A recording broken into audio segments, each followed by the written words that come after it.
오늘은 본문의 말씀을 가지고 절망의 밤을 기도로 보낸 자가 누리는 기쁨이라고 하는 제목으로 말씀을 나누고자 합니다.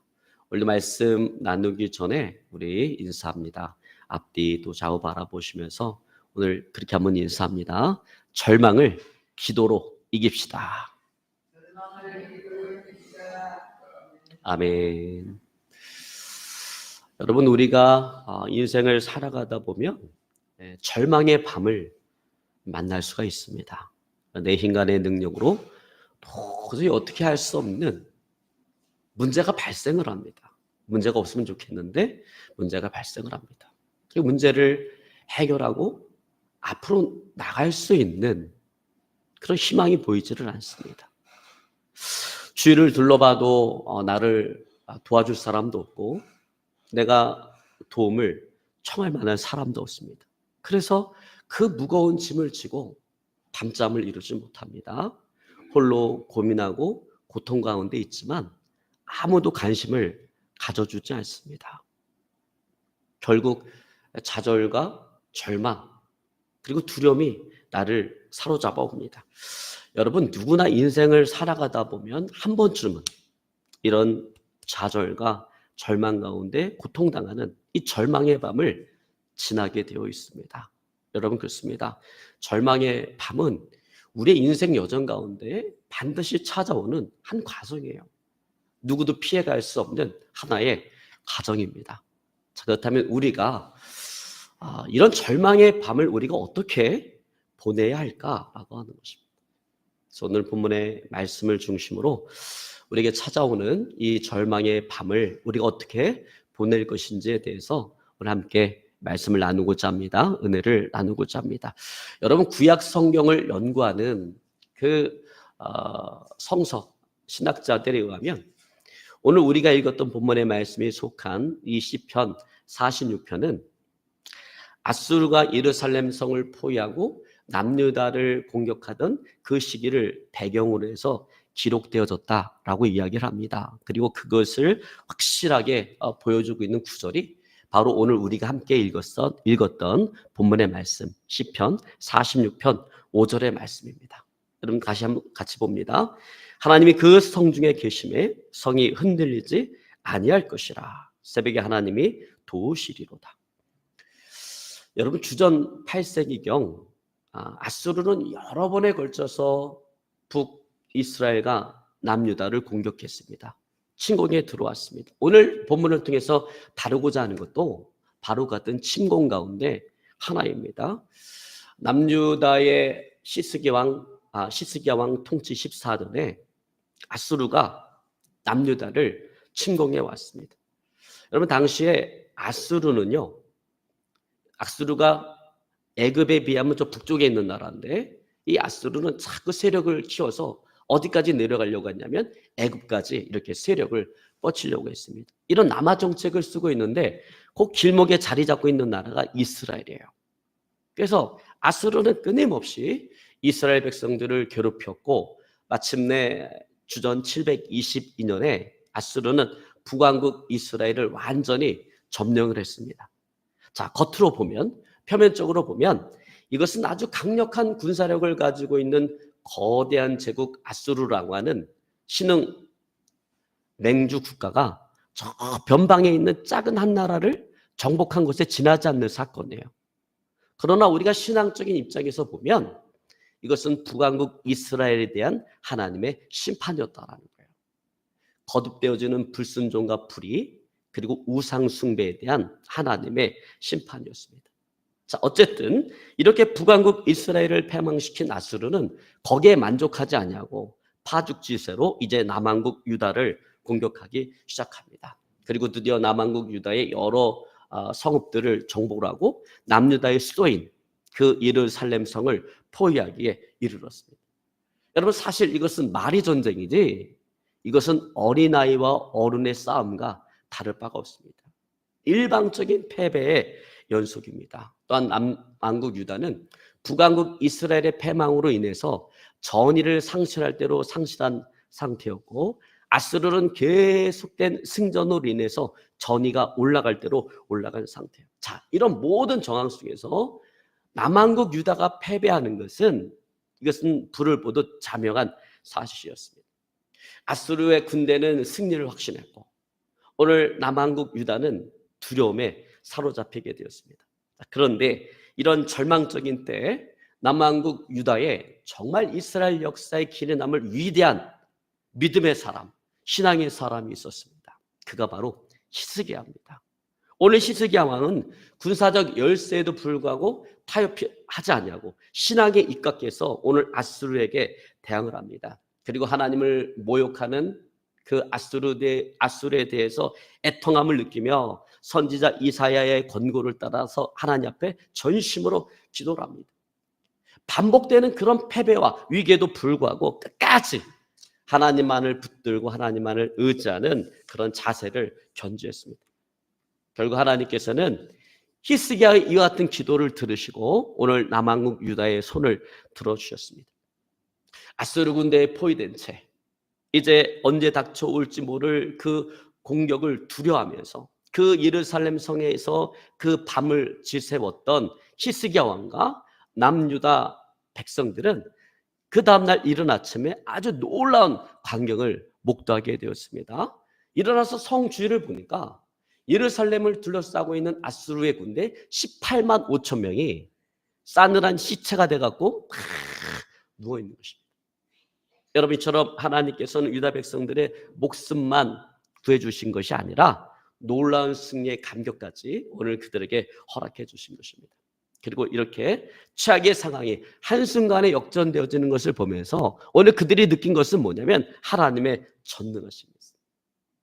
여러분, 우리 인생에도 이와 같은 절대절명의 위기가 닥쳐옵니다. 여러분, 누구나 한 번쯤은 정말 벼랑 끝에 선 것 같은 그런 정말 위태로운 시기를 겪었을 거예요. 그리고 앞으로도 어쩌면 겪을지도 모르겠습니다. 힘쓰고 애를 써도 도저히 해결될 것 같지 않은 문제가 발생합니다. 그런 문제를 만나기도 합니다. 성실하게 내가 노력하고 주변 사람들로부터 도움을 받았음에도 불구하고 극복되지 않는 그런 어려움이 찾아올 때가 있습니다.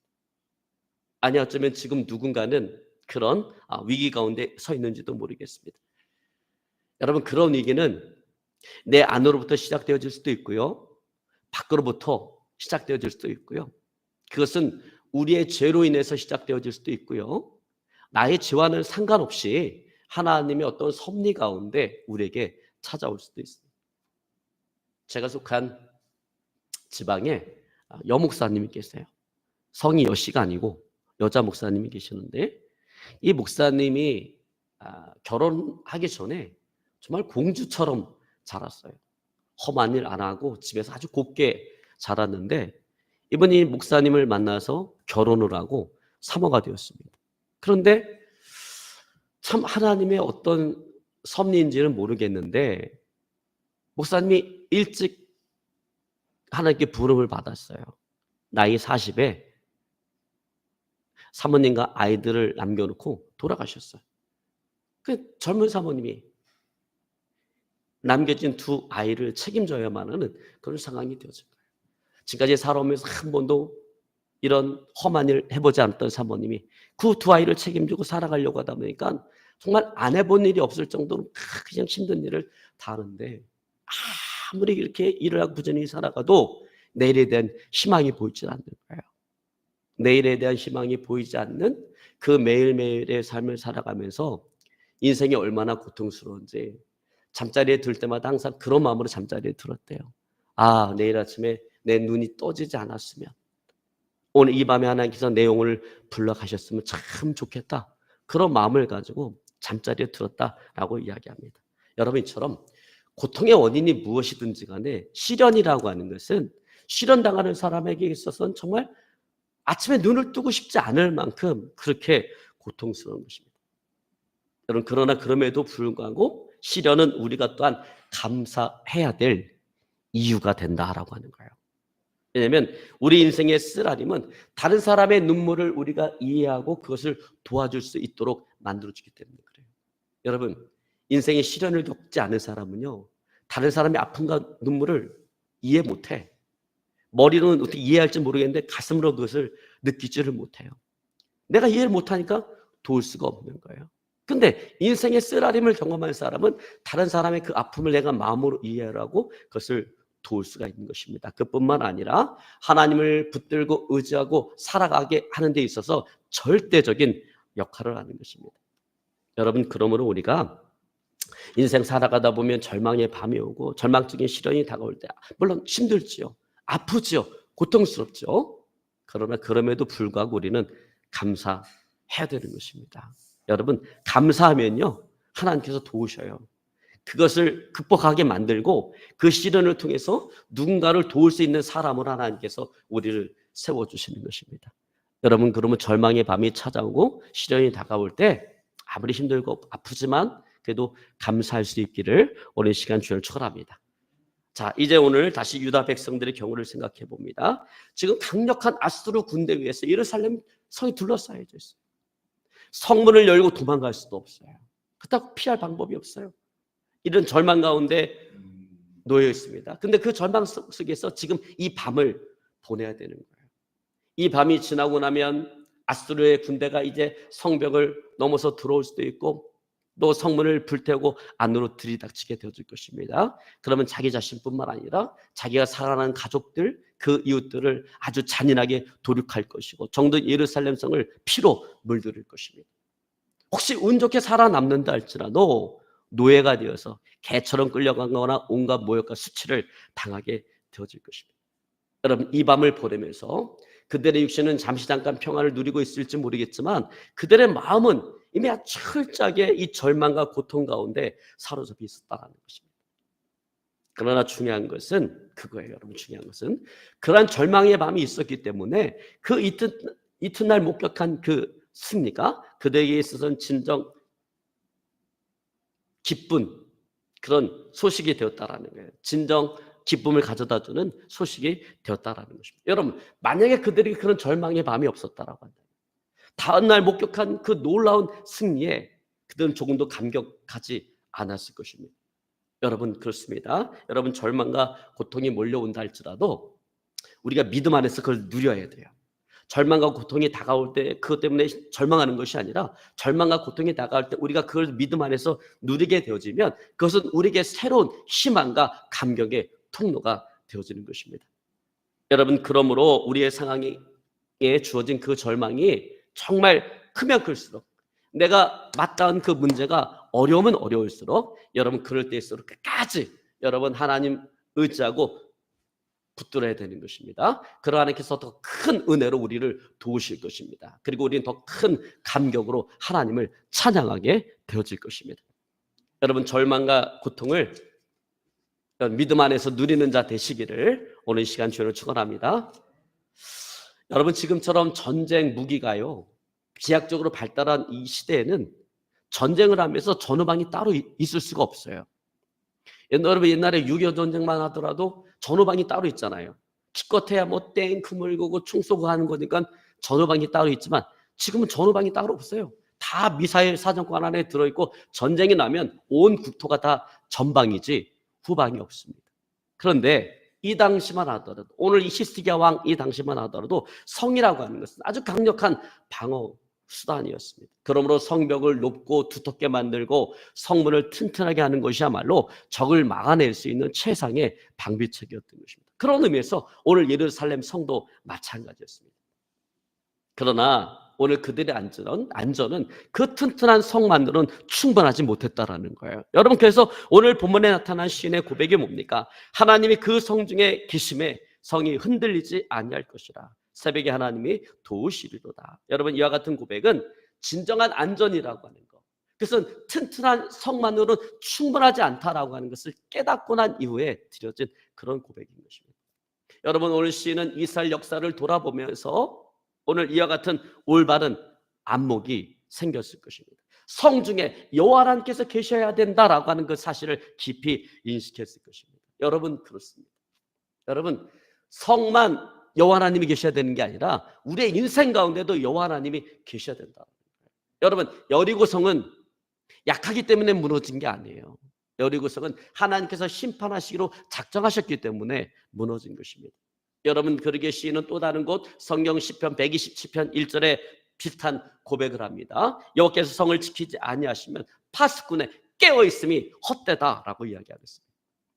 여러분, 인간의 수단과 방법은 그 자체로 아무리 훌륭하다 할지라도 그것은 하나님의 개입 앞에 한낱 부질없는 것이 되어질 수가 있는 것입니다. 여러분, 우리는 가끔 뉴스를 통해서 그 바다 건너편 나라에서 발생하는 어떤 그 산불에 대한 소식을 듣습니다. 여러분, 봄철이 되면 우리나라도 마찬가지지만 산불이 자주 나요. 왜? 건조하기 때문에 산불이 자주 납니다. 근데 운 좋게 초기에 발견해서 초기에 진압을 하면 다행인데, 그렇지 못하고 산불이 번지기 시작해서 대형 산불이 되어지면 산불을 걷잡을 수가 없습니다. 여러분, 지금처럼 막 이렇게 과학 문명이 비약적인 발달을 이룬 이 시대에도 이 문제에 대해서는 속수무책이에요. 2달, 3달, 길게는 6달까지 막 불이 막 타오르는 그 산불 앞에 인간의 기술과 과학이라고 하는 것이 아무런 소용이 없습니다. 성능 좋은 헬기를 동원해서 막 물을 몇 톤씩 쏟아부어도 전혀 불길이 잡히질 않습니다. 여러분, 이럴 때 유일한 해결책이 있는데 그 해결책은 뭐냐면 하늘 문이 열리면서 쏟아지는 소낙비인 것입니다. 여러분, 그럼 어떻게 됩니까? 수십 대 헬기를 동원해서 그 물을 갖다 퍼날려도 잡히지 않던 그 산불이 순식간에 잡히기 시작합니다. 근데 여러분, 저는요, 우리가 인생을 살아가면서 우리가 만나는 인생의 문제가 저는 이 산불과 같다 생각합니다. 여러분, 분명 인간적인 방법과 인간적인 몸부림이 우리가 안고 있는 문제를 해결하는데 도움이 되는 것은 사실이에요. 그러나 그것만으로 충분하지가 않다라는 거예요. 하늘로부터 오는 도움이 필요하다라는 거예요. 하나님께로부터 오는 도움이 필요하다라는 것입니다. 하나님께로부터 오는 그 도움만이 근본적인 문제를 해결할 수 있는 거예요.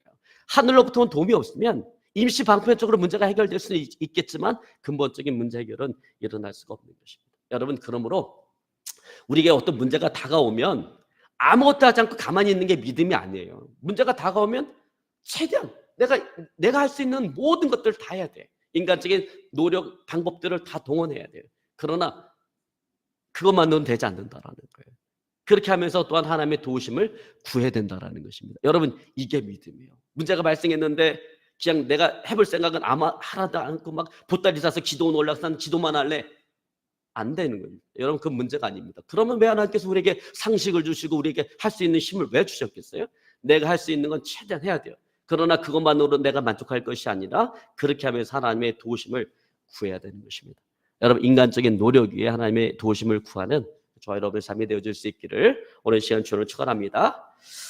근데 오늘 저는 이 예루살렘 성을 지키신 하나님의 손길을 보면서 한 가지 의심이 드는 게 있어요. 한 가지 의문이 드는 게 있는데 그것은 뭐냐면 왜 하나님께서 남유다를 도우셨는가라는 거예요. 아니, 분명히 북왕국 이스라엘이 바벨론에 의해서 패망을 당하고 수도인 사마리아가 아수르에서 점령을 당할 때 지켜보셨던 하나님께서 적극적으로 남유다를 돕기 위해 개입을 하셨습니다. 왜 그렇게 하셨을까? 아니, 북이스라엘이 이럴 땐 가만히 계셨던 하나님께서 남유다가 공격을 당할 때 왜 하나님께서 적극적으로 도우셨는가라는 것입니다. 여러분, 이게 참 중요한데 왜 그랬을까요? 그래서 여러분, 히스기야의 기도 때문에 그렇습니다. 여러분, 열왕기하 19장에 보면 히스기야의 기도를 아주 자세히 기록을 하고 있는데 열왕기하 19장 14절 19절에 보면 히스기야가 이런 위기 가운데 하나님께 어떻게 기도하냐면 하나님께 이렇게 기도를 합니다.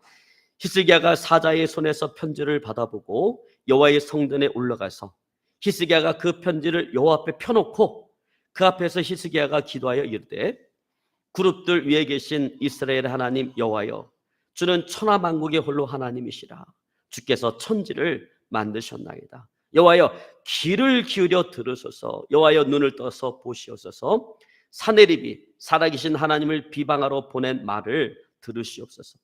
여호와여, 아수르 여러 왕이 과연 여러 민족과 그들의 땅을 황폐하게 하고 또 그들의 신들을 불에 던져 싸우니 이는 그들이 신이 아니요 사람의 손으로 만든 것 곧 나무와 돌뿐이므로 멸하였나이다.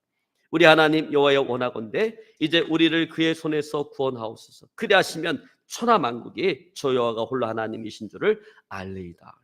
자, 여러분 보십시오. 오늘 히스기야는 이 위기 앞에서 적과 굴욕적인 화해를 선택하는 대신에 오직 하나님께 매달렸습니다. 하나님의 이름이 열방 가운데 빛나기를 위해서 기도했습니다. 또 당신의 명예를 위해서, 하나님 당신의 영광을 위해서라도 제발 우리가 승리할 수 있도록 우리를 도와달라고 기도했습니다. 그리고 이렇게 어린아이처럼 매달리는 오늘 그 히스기야의 기도는 오늘 하나님을 움직인 것입니다. 여러분, 저는 인생의 위기를 만날 때마다 가끔가다 이 히스기야의 기도를 늘 생각해요. 성을 에워싸고 있는 아수르의 군대를 물리쳐달라고 기도할 때 히스기야는 한 나라의 왕이 아니었습니다. 번잡한 거리에 버려진 미아처럼 정말 입술이 새파랗게 질려서 울부짖는 그 어린아이의 모습이었습니다. 그는 오늘 하나님 앞에 나가서 기도할 때 한 나라의 왕으로 기도하는 것이 아니라 부모를, 자기를 보호해주는 부모를 잃어버린 어린아이처럼 그렇게 하나님 앞에 눈물로 부르짖으며 기도했다라는 거예요. 여러분, 저는 이것이야말로 진정한 기도의 자세다라고 생각해요. 여러분, 기도의 내용이 중요한 게 아니라 기도의 자세가 중요해요. 여러분, 우리의 기도가요, 서론 본론 결론 안 맞을 수 있어요. 중구난방일 수 있어요. 그러나 우리가 어떤 마음으로 하나님께 나가는가가 이게 중요하다라는 것입니다. 여러분, 그런 것을 보고 하나님께서 응답하시는 거지, 내 기도가 서론 본론 논리적으로 딱 맞아 떨어지기 때문에 하나님께서 내가 이해가 된다 응답하시는 게 아니에요. 우리의 기도의 자세가 중요한데 오늘 히스기야는 하나님이 그렇게 나아갔다라고 하는 것입니다. 여러분, 내가 쌓아온 인생의 경력, 신앙의 경험, 내가 가지고 있는 물질, 나를 도울 곳이라고 생각하는 사람들에 대한 기대, 여러분, 이것이 내가 하나님 앞에 간절히 나가는 것을 가로막는 이유가 되어져서는 안 된다라는 거예요. 또 그렇게 되어져서도 안 된다라는 것입니다. 여러분, 만약에 그런 것들이 우리가 하나님 앞에 나가서 간절히 기도하는 것을 가로막는 이유가 되어진다면 그 사람은 아직도 믿음의 사람이 아닌 것입니다. 신앙의 사람이 아닌 것입니다. 여러분, 히스기야는 절망적인 상황이나 뼈저리게 가난한 그 심령으로 오늘 하나님 앞에 매달렸습니다. 그의 시선은 오직 하나님만을 바라보고 있습니다. 상황이 절망적이면 절망적일수록 하나님의 보좌를 바라보는 그의 눈은 더욱더 불타기 시작했습니다. 그는 자기의 기도를 들으신 하나님께 모든 소망을 걸었습니다. 하나님의 계획을 꿈꾸며 오늘 눈물로 기도했습니다. 여러분, 성경에 나타난 수많은 하나님의 기적들을 자세히 관찰해 보세요. 여러분, 우연히 생겨난 기적은 아무것도 없어요. 다른 사람이 볼 땐 단순한 기적일지 모르겠지만 그 문제를 위해서 간절히 기도한 그 사람에게 있어서 그것은 기적이 아니라 그것은 필연인 것입니다. 이제 말씀을 정리하려고 합니다. 여러분, 오늘 히스기야가 기적의 새벽을 맞이할 수 있었던 것은 그 절망의 밤을 기도로 보냈기 때문인 것입니다. 여러분, 혹시 지금 절망의 시기를 지나가고 있습니까? 여러분, 우리 앞에 놓여져 있는 이 고통과 절망이라고 하는 것은 우리로 하여금 기도하라고 하는 하나님의 경고일 뿐인 것입니다. 중요한 것은 이 앞에 우리가 이 절망과 고통 앞에 내가 기도할 것인가, 그렇지 않으면 그 절망을 내가 그대로 받아들이고 순응하고 고통 가운데 살아갈 것인가, 그것을 결정하는 것입니다.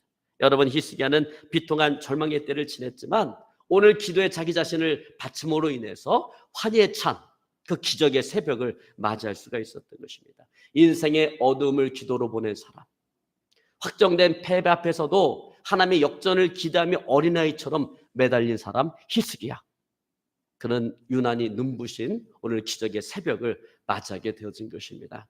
여러분, 저와 여러분의 삶이 오늘 히스기야 같은 그런 삶이 되어질 수 있기를 오늘 시간 주님을 축원합니다.